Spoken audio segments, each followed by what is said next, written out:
Now, Government of India has taken some steps. As far as Jammu and Kashmir is concerned, let's be honest, we have never been in favor of the Indus Water Treaty.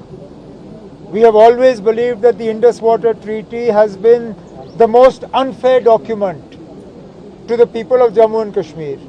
Now, what the medium to long-term implications of this are, that's something we will have to wait to see.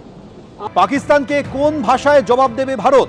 দফায় দফায় বৈঠকে কেন্দ্রীয় স্বরাষ্ট্রমন্ত্রী। সিন্ধু জল চুক্তি নিয়ে CR পাতিলের সঙ্গে বৈঠকের পরই বিদেশমন্ত্রী এস জয়শঙ্করের সঙ্গে বৈঠক করলেন কেন্দ্রীয় স্বরাষ্ট্রমন্ত্রী। বিদেশমন্ত্রীর সঙ্গে কেন্দ্রীয় স্বরাষ্ট্রমন্ত্রী 20 মিনিট ধরে বৈঠক হয়। পেহেলগাঁও হামলার পরই 1960 সালের সিন্ধু জল চুক্তি স্থগিতের ঘোষণা করে ভারত সরকার। জল চুক্তি স্থগিত করা যুদ্ধেরই সমান গতকালই চাপের মুখে এই আর্তনাদ করেছিল পাকিস্তান। আর এখানে ভারত সরকার ঠিক করতে চাইছে জল চুক্তি কিভাবে বাতিল হবে তা ঠিক করতে দফায় দফায় বৈঠক হয়। অন্যদিকে বিদেশ মন্ত্রকে গিয়ে বৈঠক করেছেন জাতীয় নিরাপত্তা উপদেষ্টা অজিত দোভাল। পাকিস্তানকে কোন ভাষায় জবাব দেওয়া হবে? ভারতের প্রত্যাঘাতের হুঁশিয়ারি পরে ইতিমধ্যে ভারতীয় সেনা তাদের বিভিন্ন রকমের মহড়া প্রস্তুতি চালাচ্ছে।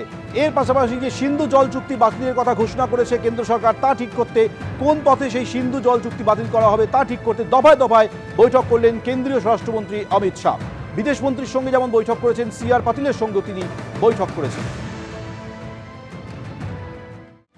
পেহেলগাঁওয়ে নিরীহ হিন্দু পর্যটক নিধন, আর তারপরই প্রত্যাঘাতের পথে ভারত। প্রধানমন্ত্রীর হুঙ্কারের পরই প্রত্যাঘাতের প্রস্তুতি। বিস্ফোরণে উড়ল জঙ্গিদের বাড়ি। পুলওয়ামায় ত্রালে বিস্ফোরণে উড়ে গেল লস্কর জঙ্গি আসিফ শেখের বাড়ি। একই সঙ্গে আরও এক জঙ্গির বাড়িও উড়ে গেল। বাইসারান থেকে 40 কিলোমিটার দূর বিজবিহারাতে গুড়িগ্রামে আমরা রয়েছি। এটা আদিলের বাড়ি, যেখানে গতকাল রাত্রিরে নিরাপত্তারক্ষীরা এসেছিলেন, সিকিউরিটি ফোর্সেসরা এসেছিলেন তল্লাশি চালাতে, এবং সেখানে বিস্ফোরণ হয়। এবং তারপর এই চিত্রটা তার বাড়ির এই মুহূর্তে আমরা দেখতে পাচ্ছি কিভাবে বিস্ফোরণ হয়েছিল। বলা হচ্ছে এখানে এক্সপ্লোসিভ ছিল সেখানে, এবং যখন তল্লাশি করতে আসেন সিকিউরিটি ফোর্সেসরা, তারা বাড়িতে যারা ছিলেন তাদেরকে বের করে দেওয়া হয়। তার মা রয়েছেন, অসুস্থ মা, এবং তাদেরকে বের করে দেওয়ার পর এই যখন তল্লাশি চলছিল সে সময় বিস্ফোরণ হয়েছে যেটা জানা যাচ্ছে। আদিল এখানে স্থানীয়রা জানাচ্ছেন কি 10 বছর আগে এখান থেকে চলে গেছে, সেইখানে আর থাকে না। তবে সিকিউরিটি ফোর্সেস থেকে জানানো হয়েছে কি 2018 সালে আটারি বর্ডার ক্রস করে সে পাকিস্তানে গেছিল, তারপর সেখানে ট্রেনিং নিয়েছে।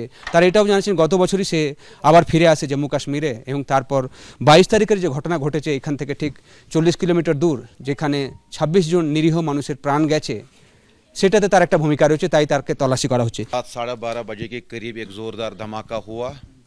फिर जब सुबह हमने देखा तो यहाँ पहुँचे, यहाँ देखा कि ये मकान जो है ये ज़मीन बोस हुआ है। तो सुबह जब हमने देखा तो यही देखा कि इसका जो ये मकान है ये ज़मीन बोस हुआ है। एक्चुअली ये आदिल का मकान, मतलब उसके दादा, फिर उसके बाद नेचुरली उसके बाप का हो गया था। उसमें और भी आदिल के 2 भाई रहते हैं और माता पिता भी रहती है। इसमें 2 भाई और बाप इस वक्त पुलिस हिरासत में है।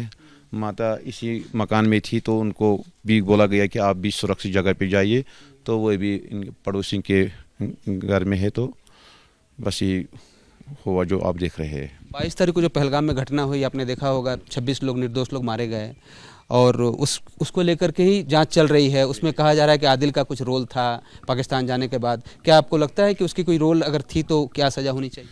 जी, जो पहलगाम में वारदात हुआ हम उसकी पुरजोर अल्फाज में मजम्मत करते हैं। हर किसी कश्मीरी ने उस टाइम रोया, हड़ताल भी हमने किया। आज जुमा का दिन था, आज हमने काले लिबास भी पहने हैं।